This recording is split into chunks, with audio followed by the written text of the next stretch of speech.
Welcome to So Highlands, a new provocative podcast from an old school local, Nicole Smith, and self-confessed transplant, Rachael Oakes Ash. It's the podcast that says what we're all thinking, because regional living comes with its own conversation. Recorded on the land of the Gundungurra. What an episode we have for you today on the So Highlands podcast. We're just sitting here like we are in a board meeting. We've never had a guest in studio, so we're not too sure what to do, but I'm pretty sure that we're very excited to have John Mauger here with us. What are you, third generation butcher, third generation farmer? Been doing it for a long time. Okay, all right, fair enough. He's way more old school local than I am, I'm afraid. So and this is Nicole Smith, who's got a bit of a disclaimer. Yes, so as a counsellor, I am a counsellor, but the views I express here are my personal views, not those of Wingecarribee Shire Council. And today we're going to express all of John's views. And he may have some. He might have one or two. And I don't know how you're not a local, because your father used to do the refrigeration work at our butcher shop. I didn't know. So John and I have known each other since I was a little girl. Who says you're not a local?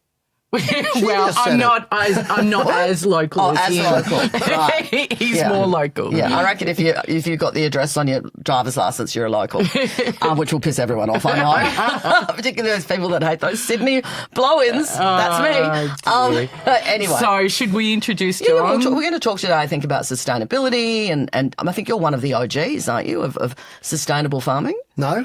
You're not? I'm not the original, no. We were very much... In this area?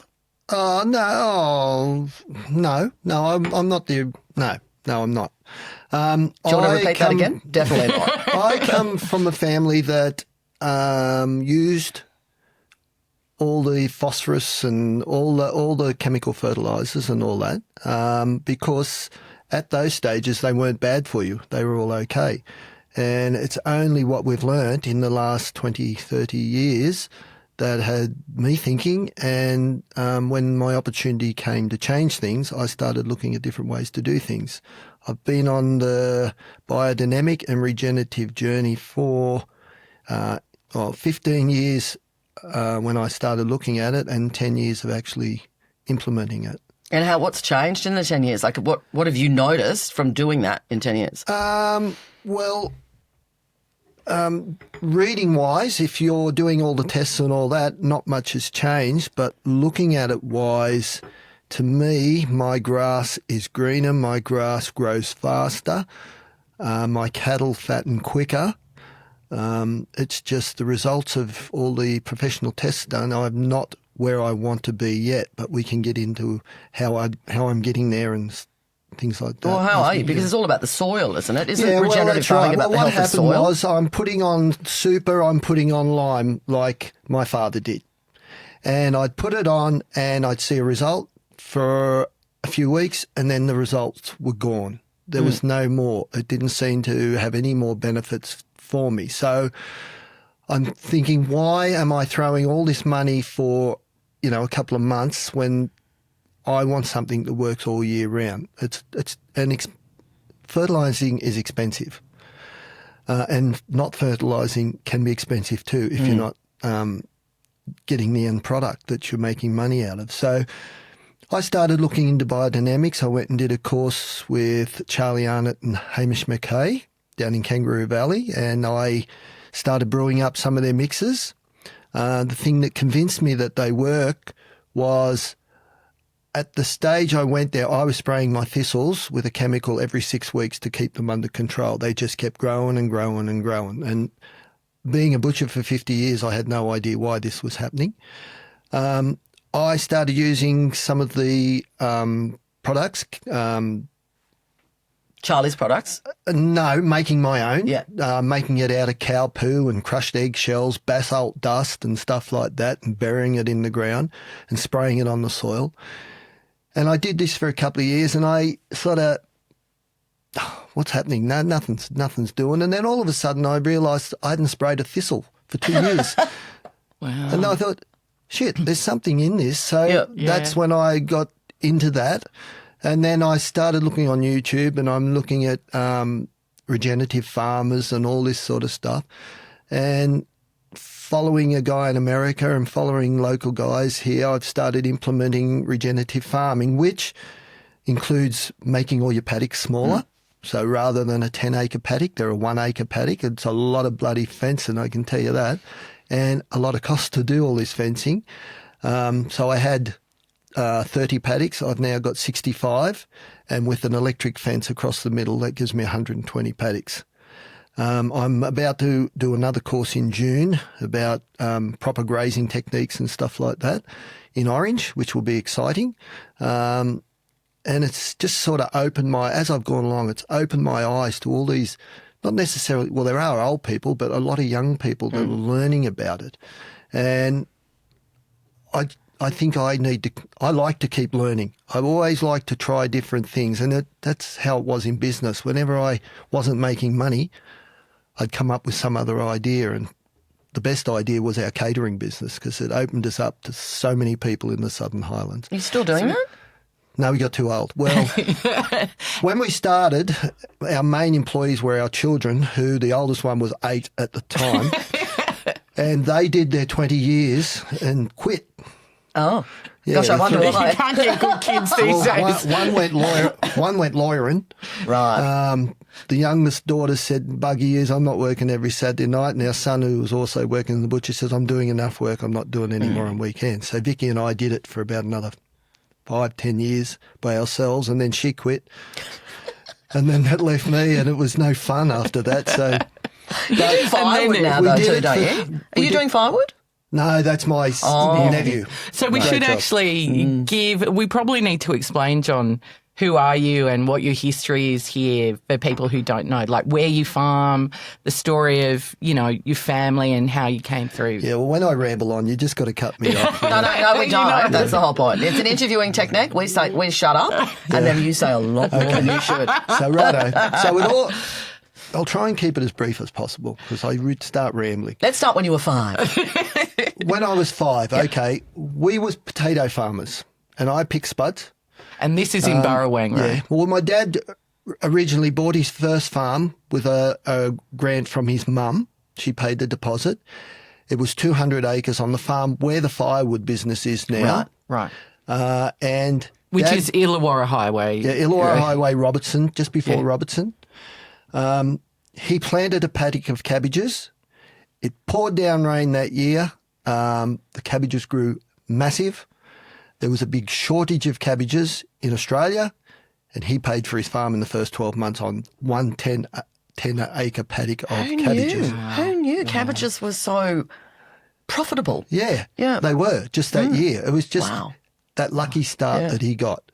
And then from there, he bought the properties beside. And he had about 1,000 acres at one stage.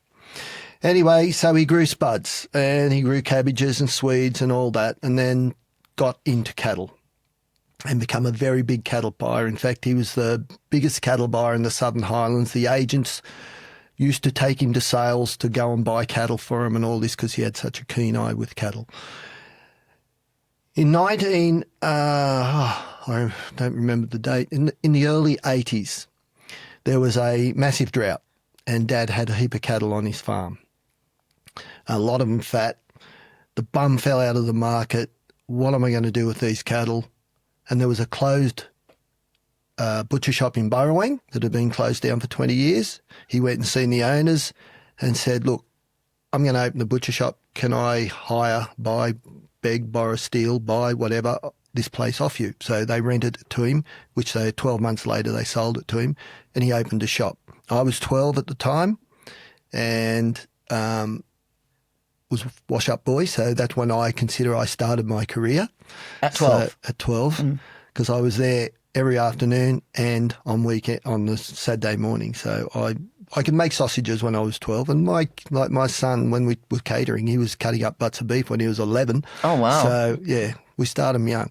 Anyway, so we did that, got going as butchers, and we worked together until I was 18, and Dad had a heart attack, and they thinned his blood, and it was too cold for him, so I became manager of Major's Meats from that stage. At 18? Yeah. Oh, wow. Yeah, it seemed normal at that stage, like young blokes working. When did you leave school? 15, 9 months after I finished fourth form. Same and sad, I had a carton of beer on my shoulder walking down to my mate's place for a party, and Dad pulls up and says, give them the beer, hop in the car, and off we go. So that was it. Right. That was all right. I enjoyed my whole life. I've had the greatest life. It's been hard work, but it's been fantastic. And because it's been successful, like we run into tough times, and I'd come up with an idea. We're going to start smoking bacon and ham, and we'd get it out and people would like it. We started making pies, and it just brought business to town. And then it got quiet, and I started cooking butts of beef, and that business just sent our business into overdrive. Like Right. we worked. We did big hours. But all it's week, and then not like a huge farm. It's 300 acres. It's not it's true, massive. no, but it's highly productive. Yeah, and why? Why? Well, it's good land. That's why Dad bought it, because it's all good, rich, Robbo red soil. Anyway, so we did all that. We opened the catering business, worked for 30 years, averaged 309 people per week for 30 years. It was great. So then once that all happened and we finished that, my son eventually bought the butcher shop off us. My dad had passed away. My brother and I both had a farm each, so I went back to work on the farm, and that's where I started looking at better ways to make healthier food. Because to me, when our kids are starting to get bowel cancers and stuff like that, everyone's got a disease. We don't know what it is. We all know what it is. It's what we're putting in our mouth. So I don't want my grandkids to be dying of cancer when they're young. So I'm trying to produce the best food I can, and hopefully the whole movement takes hold. I don't think it can, because with so many people in the world, we can't all eat healthy food. Well, Simple as regenerative that. is really hard to do globally, everywhere. But who was the American that you were following that was inspiring you? Glenn Rabenberg was his name. He worked for a company called Soilworks. Yep. And it was about, I always thought it was about the health of the grass. It's the health of the soil which makes the grass healthy. Yeah. And if you've got all your biology and everything working in the soil, you don't need a lot of additives, because the biology, if you're managing your cattle properly and working in cells and stuff like that, the poo becomes like, cow poo is a fertilizer, but it's not a good fertilizer. But once the biology eat all that fertilizer, with dung beetles taking it under the ground and stuff like that, they create a better fertilizer for all the plants and all the other critters that live underground to make everything healthy. And John, the whole, like the Highlands, it's a really productive area. But I think one of our challenges is we have a lot of people now who have maybe weekenders down here on 100 acres looking at it. 30 acres. And really probably want to do the right thing and have no idea how to do it, or maybe have someone managing the farm or adjusting on there who don't care about the land in the same way you do. Like, how do we solve that problem? What are your views on that? Oh, well, I think it's too late, to be honest with you. If you don't have at least 200 acres of land, and I'm saying we're on 300 acres and we're making money because we have the whole system. We grow our own meat, we process, we sell, we on-sell. We get the most out of our beef. 300 acres is a bare minimum you need to be profitable, I think. That's a farmer. And every farm it was like 300 acres was a small farm. They were 600, they were 1,000 acres, and you could run enough stock to make enough money. You can't do that nowadays. There's a lot of 100-acre allotments, and yeah, they're fattening their few cattle and all that sort of stuff, but it's only to cover costs.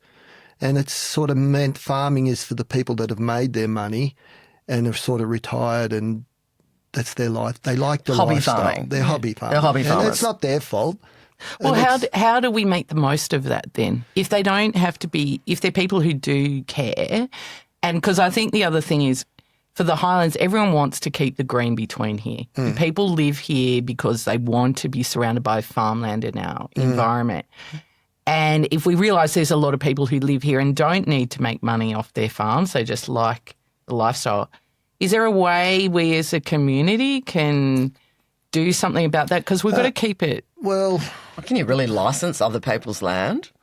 well, You can lease it and stuff like that, but people don't buy a property to let someone else come on and run it. They hire farm managers, and they do the best they can, and they might turn over a bit of a profit and something like maybe make some money, but it's probably not if you've got 2 staff, it wouldn't cover the cost of having 2 staff full time.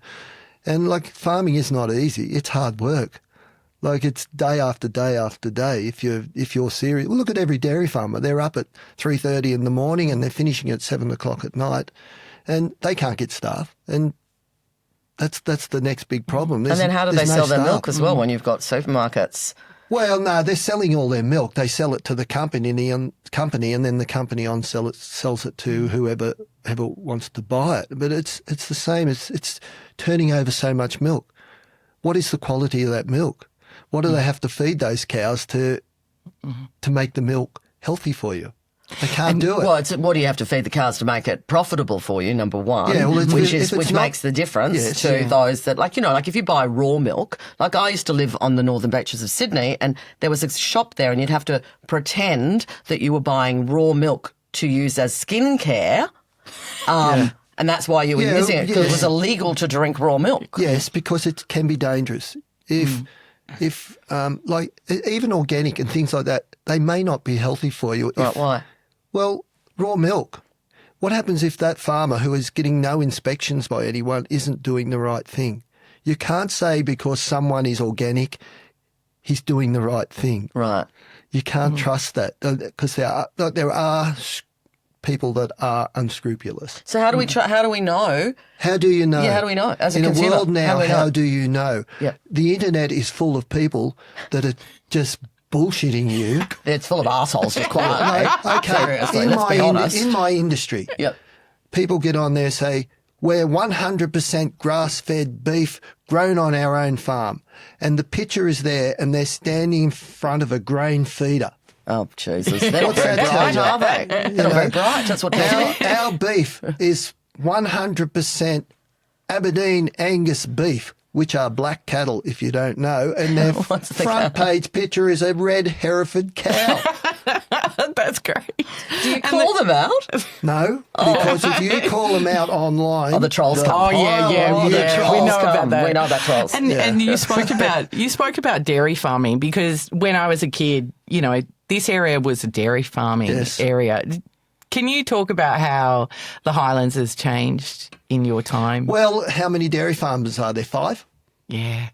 Are there only 5 here? On it's not the 3 properties we own, there are 3 old dairies on our properties. And everyone had a dairy farm. And they milked 30, 40 cows, put them into the milk kegs. What were they called? Milk cans. Yeah. Took them down to the railway line, and they got put on a train and bought the barrel. Yeah. From the maltings? No. Because there was the railway line there too, remember? Barrel Co-op. Yeah. Oh, to Barrel Co-op, right. Yeah. Sorry, I thought you meant to Sydney. Everyone had a dairy farm. Right. And, of course, everything joins and gets bigger and bigger, and dairy farmers have had to get bigger and bigger too. Like, they're the only people with real big farms now. They've got a lot of land, and they lease a lot of land, and they lease land out west for their dry cows and all that sort of stuff. Big costs, and need to make big money to be profitable. And they have big machinery, beautiful big tractors and things like that. I can't afford to have. I've got a nice tractor, but it's 20 years old. But it's nice. Yeah, it suits me, but I don't have 2 beautiful big John Deeres like Scully has out there. Not jealous of the Scully. Oh, you haven't met Greg Scoville? No, I'll go far. I'll track him down, and I'll steal one of his tractors for you. One of the last remaining farmers in the Southern Highlands. One of the last remaining dairy farmers. Which has the next generation to take over when he's not around. Oh, that's awesome. And where is he based?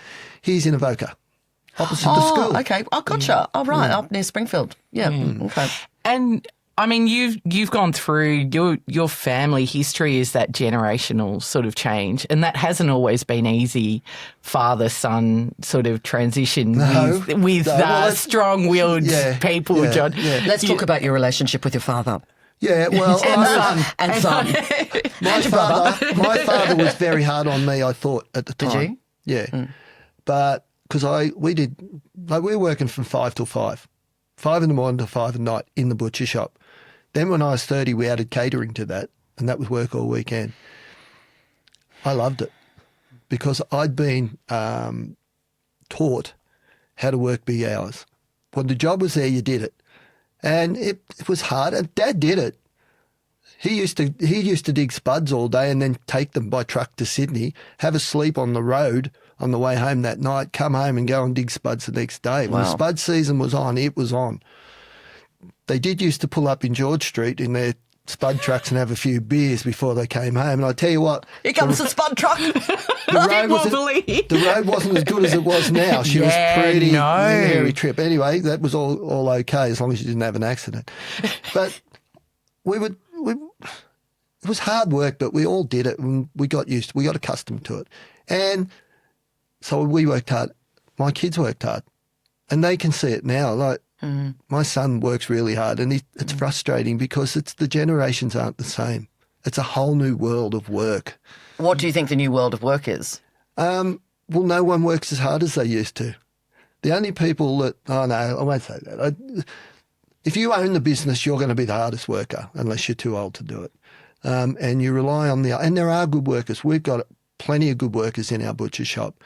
But it's hard for young people that see their mates that don't work as hard to come into our shop and work that hard. And I think it's a big issue in the Highlands as well, keeping young people in the Highlands. And I know in the butcher shop and things, it's always a challenge to get apprentices. Butcher is one of the hardest because it's hard work.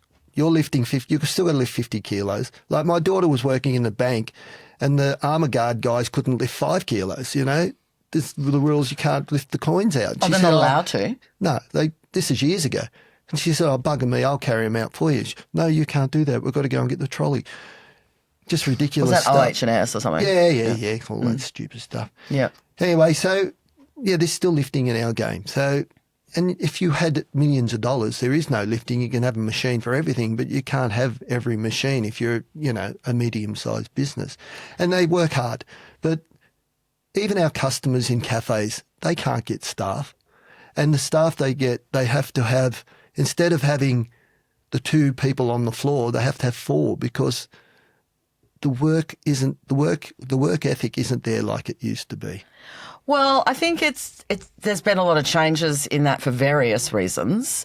Some would say generationally that people have realised they don't want to live a life where they work 80 hours a week. That's true. Yeah. I do. I love it. And I'm going to Pilates. I'm going to the gym to keep myself. Where do you go to Pilates? Just over here. Oh, at Freeform? Oh, no. Sculpt. No, oh, my God, in the dark with all of the lights going on in the disco. No, Midigon Physio and Pilates. Oh, with Ben. Yeah. Mortimer. Yeah. So that's to keep my body as good as it can be to keep going. Like, okay, it's hard work, but I learned to love my job. So that's what I do. That's why I'm doing it. I think, though, this thing about loving a job is, like, people talk a lot about, I just need to do a career that I love. But I also think that's a very privileged position to be in because not everybody in the world can do a job they love. That's right. Right? So you have to be really grateful if you have a job that you love. It's not something that it's not a God-given right or a birthright that you're going to be doing things that you love in order to make money. And the cost of living is so exorbitant now around the world that really, like, how do you feed a family? Like, I don't know how you feed. I don't have a family. I find it hard enough to feed myself. That's why I just live off Yopros, those little sachets. Like, I've got about 20 of them in my fridge. But which you'd be appalled by. You'd be like, oh my God, look at all the preservatives and everything in it. This is true. You should come up with some lovely meat jerky that I can eat that has nothing in it. You probably got it at Major's already. Well, look, we tried all that. We tried the bacon and we do make bacon with nitrates, do you? No nitrates and all that, all the healthy thing, but it doesn't look like bacon, and people, they want the bacon that has that nice reddy colour. Yeah, look, I think that it comes down to education as well. And once again, it's a privilege. You're in a privileged position if you can afford to have a dietitian or a nutritionist that you go and see that talks to you about gut biome and talks to you about microbiomes and how your body is going to intrinsically change by what you're actually putting in it. We all know you don't need to go to a nutritionist. We know you're supposed to eat 2 bits of fruit a day, a heap of vegetables, some meat and healthy food. Finding Pollan. healthy food Yep. is the problem. Michael Pollan. Yeah. Is it Michael Pollan? Did I get that right?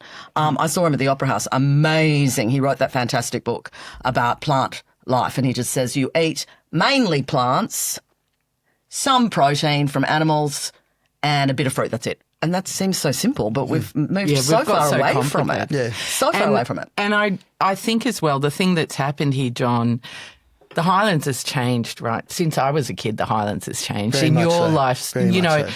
And I think getting employees, like the challenge is the cost of living thing here too for people. Rent. You know, like, can you talk a bit about that, about how you've seen things change? Well, and it's changing quicker Yeah. nowadays.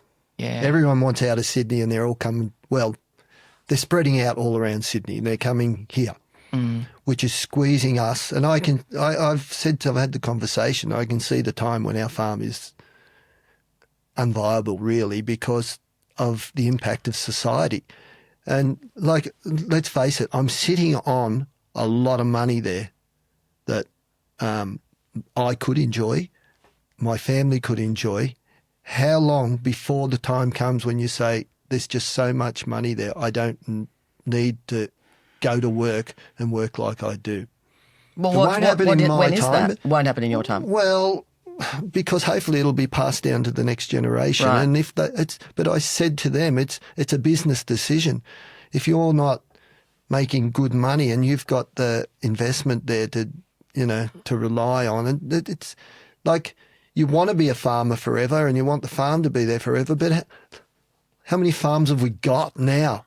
Like, we're the dinosaurs. We're the ones that have just stuck it out because we're either stubborn or lucky or What maybe responsibility hardworking. do you have, though? Like, what responsibility do you have between making hundreds of millions of dollars or giving back to the Don't planet? get carried away now. I'm No, not quite making I'm like, that much. hundreds of millions, if anyone wants to make an offer, I'm taking a commission. I'll be a 5% commission on that. I don't do maths very well, so I might want to put that up a bit later. But what responsibility do you feel you have to the world, to the earth, to the planet, seeing as you're doing regenerative? I mean, everyone...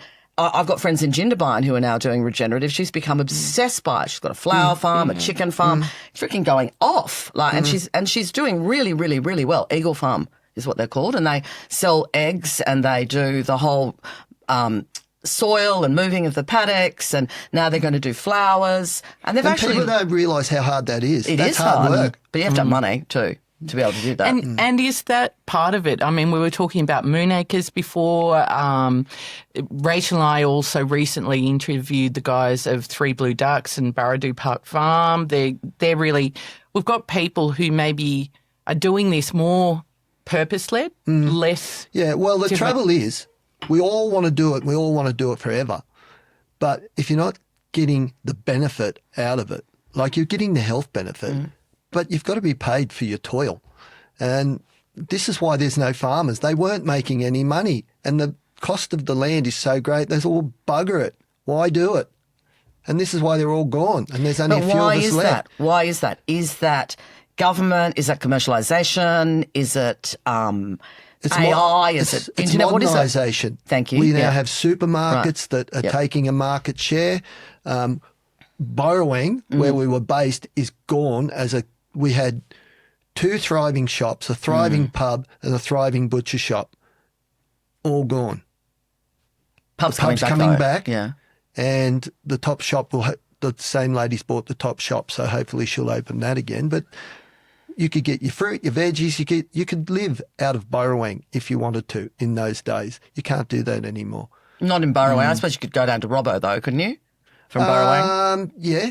And I mean, yeah. the Barrel Co-op has got the Thursday afternoon growers market, which you can go and buy local from all the biodynamic farms, without the exceptional costs of going to a consumer-led retail bricks and mortar. Yeah. So there is a bit. But it's also convenience as well. They've got a big trolley. They're in Woolworths. They fill it up with everything. And they can also they're have busy. it delivered. They can People are like busy. Yeah, order no, online, well, that's right. order online Click and and have it collect. delivered to your front door. 20 YoPro sachets right there. But they're not. They say they're focused on health, but they're not focused on health at No, all. they're big. And they're that's our conglomerations. advantage. They're big Yeah. corporate. They're focused on dollars. They're And then shareholders. I wanted, you've got some great stories, John, as well. Have I? Yeah, we want to hear about. I want to personally. We like the gossip. We want to hear We about. like- We want to hear. Nicole loves a bit of gossip, so we want to hear about. You don't. Rachel I doesn't. just sit back, Rachel- listen, and take it all in, and just go right. I'll keep that for later. So we want to know about the theatre company you were in Burrawang. Oh, yes. Yes. Oh, I was just I telling want you. to see photos of this. Yeah. I was just telling you about when my kids were little kids at school. There was 80 children at the Burrawang Primary School in those days, and there's, I don't know, 20 now maybe. Great community. We had people come in from other areas, which gave us a mix of locals and newbies, I suppose you'd call them. And the Burrawang School of Arts was in disrepair. This is how it all started. It was owned by the people of Burrawang, and there was always rumblings, council want it. So it was looking like being condemned unless it was fixed. So they got a group together and repaired the hall and painted it, fixed up things that need fixing, and that's been an ongoing thing since I was a boy, basically, and it's still going on now. It's closed for renovations now. Once it was done, there was a fellow called Oliver Baudere, and there was a great committee. There was locals, there was out of towners that have just moved to town, formed a committee and started doing things, movies, doing plays, doing dinners.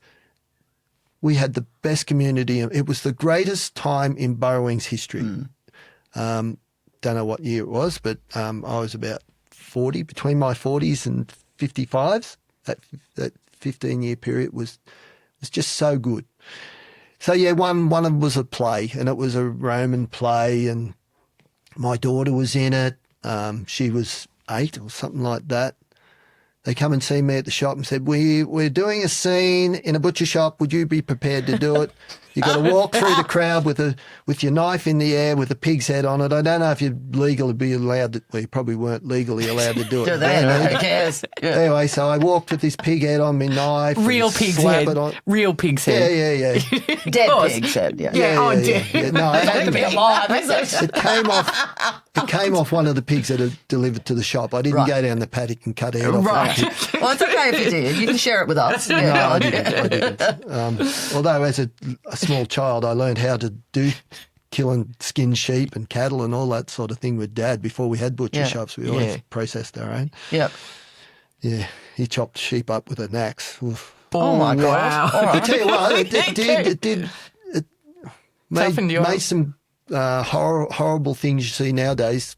Put them into perspective when you see a cow get hit over the head and slit and, What? and Wow. gutted. Yeah, people wouldn't believe it nowadays, but that's how it was in those days. That was life. Anyway, so we put this play on, and I did all my bit and all that, and they had some red dye, and when I slapped the pig's head down on the plate, the blood flew all over everywhere. So it was gory. It was Gothic times. Awesome. They just put on shows like that, put on plays and got people in singing, and it was a community, a great And community. is it true that the Burrawang pub used to be like the pornography hub? Oh, well, they're exaggerating there. Do you think?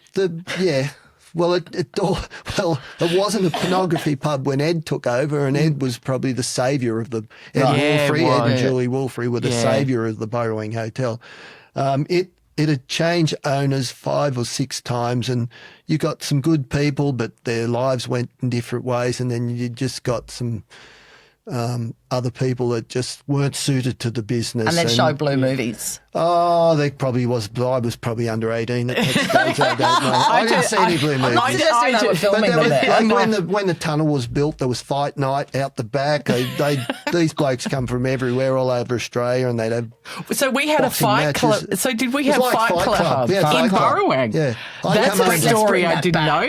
My dad didn't tell me that. 9 o'clock at night, 10 o'clock at night, and here's a ruckus at the pub, and here you go, and here's half a dozen blokes into it. It was a regular thing, and it didn't get broken up. It stopped when the Wow. last man was standing, basically. Oh, right. They were some wild times. And I wonder if Slaughterfest. someone wants to reintroduce Burrawang Fight Club. That'd be. I don't think there's many fighters out in Burrawang. No, anymore. they're very genteel. They are very vicious Very gentle.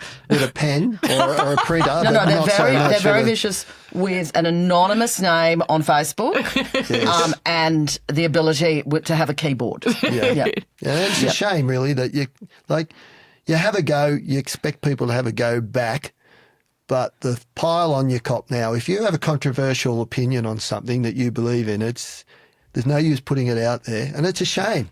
What's your most controversial opinion, John? I don't have one at the moment. Because Well, I bet you do. I had you one. do. What was it? I had one about 3 months ago. I seen an absolutely crap thing about the meat industry and about right. this guy was doing something in his butcher shop, how good the meat was, and it was just black.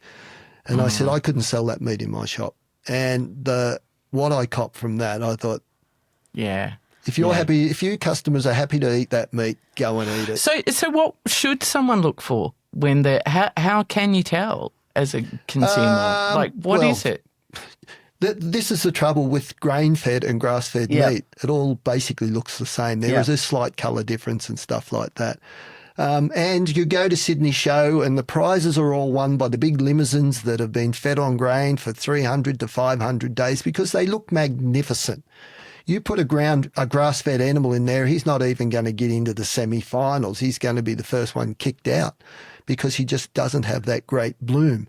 But if you look deeper into the meat, the things you can't see, the health benefits in it, the grass-fed is going to win every time, but there is no measurement. So Can't they at these shows do a grain-fed category and a grass-fed category? well, you could, but it'd be more cost. It's probably unviable. And there's not many. No one is growing just grass-fed for show.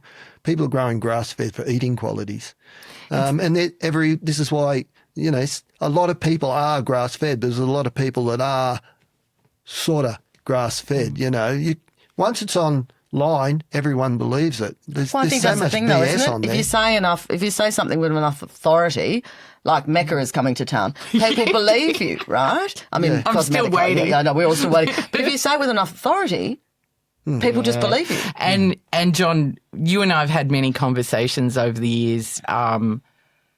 The Highlands, as we know, has attracted a lot of dodgy people over the years, of people who come along and do the big sell and I think pretend that's- to be something and We they're did not. an episode on that, but I think that is a small town. I don't think it's unique to the Highlands. I think people that get out of Sydney, I think there are charlatans everywhere you go. It just seems to be quite concentrated it's here. in- Yeah, it's not only in food industry; it's in every industry. That's what we mean. Yeah, 100%. They come in, make their big bucks and buzz off. They don't add anything to the Or community. do the big talk as well. I think that's the thing I find really hard is when people do that big talk and you've got pretty good senses on it. I've gone along with things over the years and you've told me, no, be careful of that person. And We've you've done been the same right. for each other. And you have to be careful because I think that But you only learn when you get bit by them. Yeah. Oh, yeah, or I know know. someone that's been But bit it's by them. also, Yeah. but also, how much can you believe other people that tell you've been bit by them, right? So it's like LinkedIn. LinkedIn is a giant press release of how freaking great you are, right? Yeah. And if you go to employ someone just based on their career history on a piece of paper, you're an idiot. Because if you're not calling people that they've worked with to find out what they were like, not their references, people that have worked with them, then you're actually putting your company in danger. Yeah. Because Yeah. we can all tell everyone how great we are. We can all put on a career LinkedIn page that we do X, Y, and Z. Doesn't mean we know how to. Yeah. And I think often the really good people are not the ones who talk themselves up, No, they don't. And it's only, you're not going to tell anyone about someone being bad. No, You're only going to no. tell people you know, but you just build up a network and Yeah. we're going to get bit by someone in the near future. It just happens. Who's butting in? Well, I don't know who they are. I haven't met them yet, but they're going to get me for sure. Shut them and get that tractor. Yeah, but that's life, isn't it? Yeah. And I think talking yourself up though, I think that you have had an incredible career. And I think as well, you touched on it before, this ability to reinvent yourself or to reinvent the business and a willingness to do that. Like, you're not a normal farmer, John. No, I'm not. You know, No, and I think I caught think flack a lot for of it. them respect me and think I'm doing all the great things, whereas they're the farmers. I respect them. Like, people say, oh, you're doing great things. I said, no, well, have a look at Brad Watman, have a look at the Sherbons, have a look at Scoey, those three dairy farmers and the other bloke, no, his name escapes me at the moment. They're doing great things. They're great farmers. They're not doing it the way I do it, but they're doing it to maximise their profitability and keeping their farm profitable.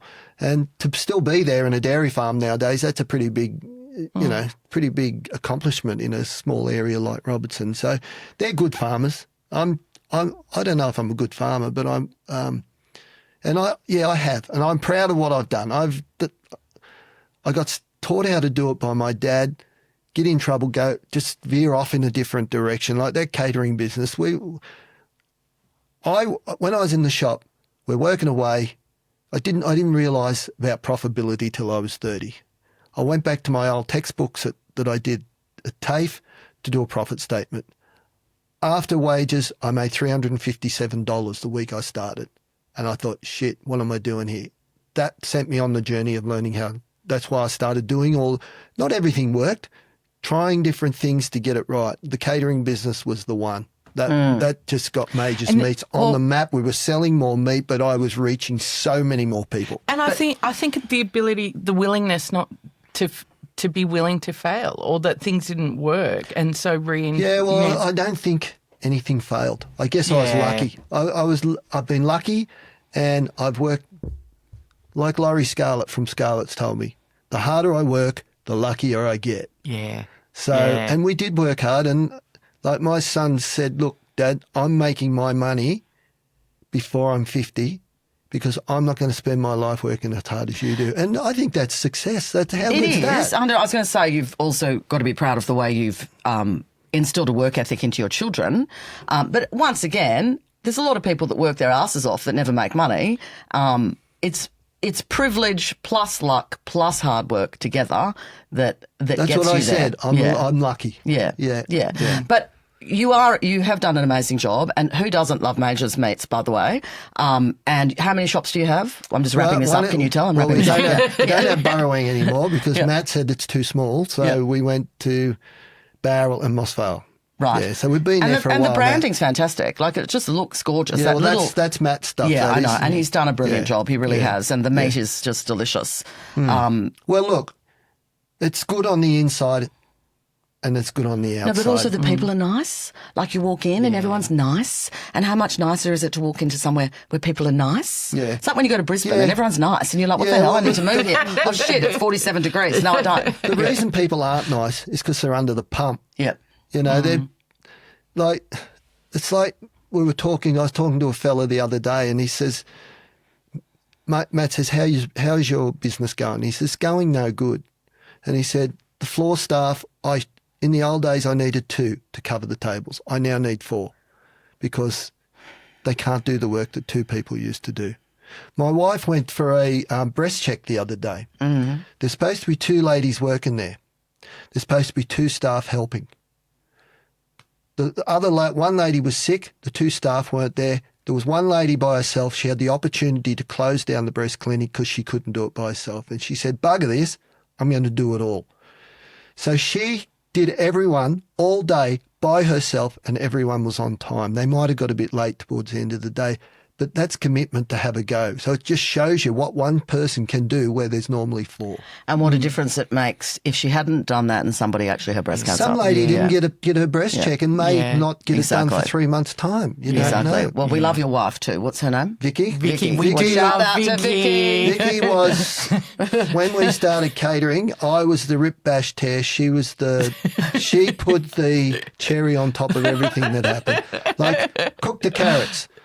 We're going to eat carrots. Well, yeah, we're going to eat carrots, but we're not going to overcook the carrots and we're going to put honey on the carrots. Yeah. Well, that's what you're things supposed like to that. I do. used to John, go and that's what boil you're and supposed to feed do. them out. Oh, my God. She added the panache. We're not cattle. Yeah. We're not cattle. Well, some of those feeding times, it was like 300 people in 1 hour. There's no mucking around there. Well, thank you so much for coming on the podcast. We're definitely Thank going to you, have to get you John. back on again because I'm sure you've got 1,000 more He's got way more We stories. really didn't get to talk about anything Now, there, did we? did you want? Is there something in particular you wanted to Oh, mention? no. Any names in particular you wanted to bring out? No, not really. No, for the sake of... He'll have to get insurance. Yeah, I have to get Indemnity. unless your insurance We've got covers it. indemnity insurance. I don't know if it's going to cover you though. But, it might not. We'd probably need a lot more money for that. Yeah. Yeah. No, it's good to talk to you, and it's good to be appreciated for what we're doing. Oh, you're doing awesome Lifestyle. stuff. Amazing, Awesome John. stuff. And we You love know. regenerative and sustainable and all of that It is the because way, it and makes a difference. If you can do it, get in and do it, and try and make your food as So healthy the as first thing I possible. pulled out of my house was the vegetable garden when I bought it. So I'm not really the person It's to talk not to because easy. I'm not good It's at not doing easy. that. It's really hard. No. I'd rather buy from a local at a market who's actually doing it properly because mine's just going to be rubbish. Yeah. Yeah, well, you go and look at the fella, what's his name, that grows all the eggs over at... Musset. Will At Musset. Musset Will Holden. Musset. And he's got the double yolkers. They're so good. Fantastic business. Delicious. Look at Will.